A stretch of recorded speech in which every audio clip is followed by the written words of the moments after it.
بسم اللہ الرحمن الرحیم۔ آپ دیکھ رہے ہیں ہمارا یوٹیوب چینل۔ میں ہوں آپ کا میزبان ڈاکٹر حامد متین۔ آج ہم بکریوں کے حوالے سے ایک نہایت اہم ٹاپک کور کریں گے۔ نسل کشی کے موسم میں بکرے جو ہیں نا، ان کو ہر وقت مال کے ساتھ، ریوڑ کے ساتھ نہ رکھا جائے، کیونکہ نہ وہ خود چرائی کرتے ہیں اس طرح سے، نہ بکریوں جو ہیں جو ہیٹ میں آئی ہوتی ہیں ان کو چرائی کرنے دیتے ہیں۔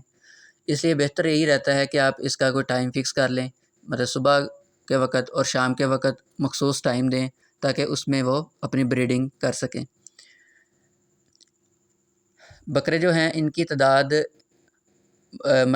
مطلوبہ جو تعداد ہے ان سے زیادہ ہی رکھیں، تاکہ اگر کوئی بیماری ہو، اس کی وجہ سے کوئی اگر نر بریڈنگ نہ کر سکے تو ہمارے لیے مسائل نہ ہوں اور ہمارے پاس اضافی جو ہیں بکرے وہ ریوڑ میں موجود ہوں۔ نسل کشی کے وقت بکریاں جو ہیں وہ اچھی صحت کی حامل ہوں تو وہ اس سے ہمارے پاس اچھا امکان ہوگا کہ ہمارے پاس جو جڑواں بچے ہیں ان کے زیادہ پیدائش کے چانس بڑھ جاتے ہیں ہمارے پاس۔ اور اگر جانور کمزور ہوگا تو ہمارے پاس جو جانور پیدا ہوں گے وہ کمزور بھی ہو سکتے ہیں، مختلف بیماریوں کا شکار بھی ہو سکتے ہیں، اور اکثر یہ دیکھا گیا ہے کہ جانور جب بچے کی پیدائش ہو جاتی ہے تو دودھ پراپر نہیں دیتا، جس سے بچے کی نشو و نما پراپر طریقے سے نہیں ہو سکتی۔ اس کے علاوہ ہم دیکھتے ہیں کہ نسل کشی کے وقت بکریاں، جو بکرے اور بکریاں ہوتی ہیں، ان کو اچھی صحت ہو ان کی، تاکہ پیدائش ان کی بچوں کی جو پیدائش ہے وہ اس کے اچھے امکانات ہو سکیں۔ اب یہ ہے کہ کوئی بھی جب بکری ہے اس کو ہم نے ملاب کروانا ہے تو اس کے لیے اس کی عمر کتنی ہونی چاہیے۔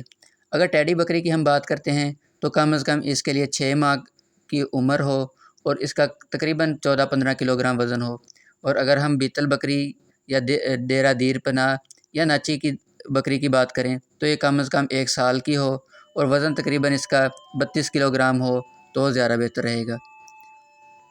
اگر کم عمر اور کم وزن والی بکری حاملہ ہو جاتی ہے تو وہ بچہ دیتے وقت بھی مشکلات کا سامنا ہو سکتا ہے، اور اگر بچہ صحیح دے دیتی ہے تو اس کے بعد دوبارہ جو ہیٹ میں آئے گی اس میں پرابلم کرے گی، جو مالک کے لیے سود مند رہی رہتی۔